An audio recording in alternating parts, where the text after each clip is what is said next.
Hi, I'm Tash and I'm going to be showing you how to get started on the Raise Room Geothrow. Check out my previous posts for colourway inspiration and head to the Raise Room website or the Raise Room TikTok shop for the pattern.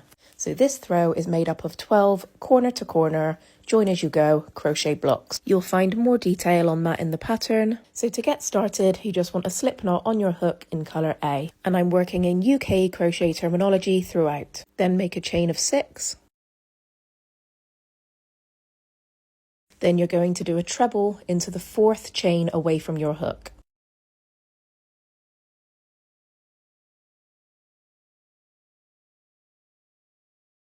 Then another treble in the next chain along from that. Then you should be left with one chain to do one last treble into. So that's a chain of 6 and then a treble into each of the last 3 chains. And that is row 1 complete, just one square. And the pattern will now tell you to place a stitch marker into the corner where your slip knot is.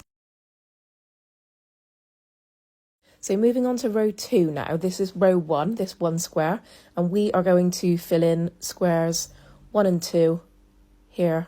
So start here and then here and here for row 2. So to do that, we're going to start with a chain of 6.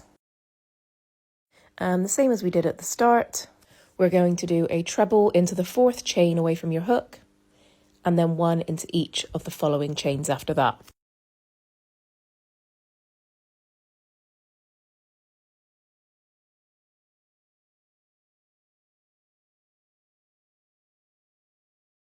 And to get this to fit together right, you need to turn that one square of row 1 so that the stitch marker is facing down.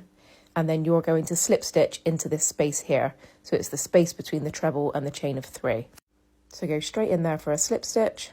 Now we've created the first square of 2 that we're going to create in row 2. So that's row 1. This is the first square of row 2.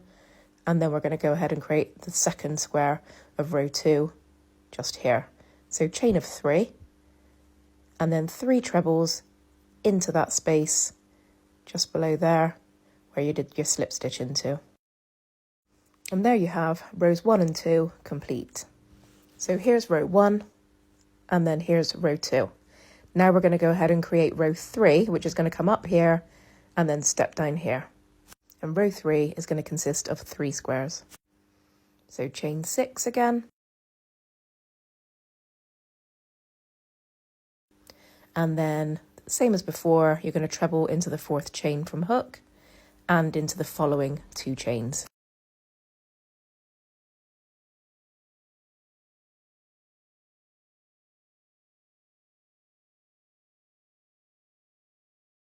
And as you can see here, as you turn your work, the squares start to fit together again. So that's square 1 of row 3, and we're going to do 2 and 3 just here. So you're going to slip stitch in between the chain 3 and the treble that you're closest to.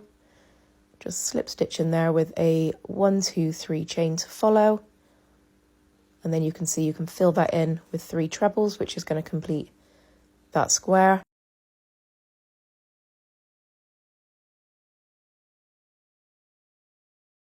To step up again, we are going to slip stitch in between the treble and the chain of 3 just at the top here to create the last square for the row of 3. So slip stitch in there, chain of 3, followed by 3 trebles into that space. And that's row 3 complete. So you can now go ahead and complete rows 4 and 5 in the exact same way. So when you get to the end of row 5, you're ready for your first colour change. This is how to change colour throughout the pattern when you're working on an increase row. So when you come to the last yarn over of the last treble before a colour change, instead of yarning over in the old colour, just here you're going to pull through the new colour instead. You could also use the magic knot colour change method here. Let me know in the comments if you want to see the video for that. So from here you can go straight ahead with row 6, which starts with a chain of 6, the same as the previous rows, and then a treble into the 4th chain from hook, and one in each of the following 2 chains.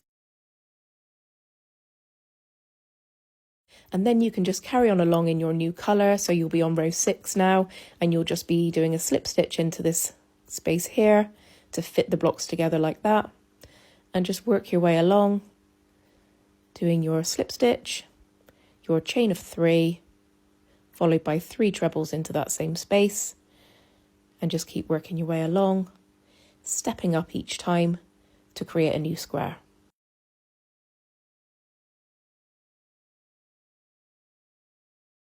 And that's it. So the pattern's going to give you some more detail in terms of how many rows, how many stripes, so you can keep increasing this way.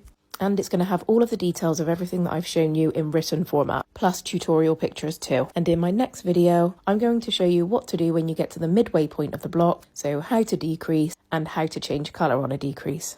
So hit follow now, turn notifications on, like and subscribe, do whatever you've got to do to make sure that you don't miss it. And I'll see you back here to help you continue to grow your very own Raise Room Geothrow.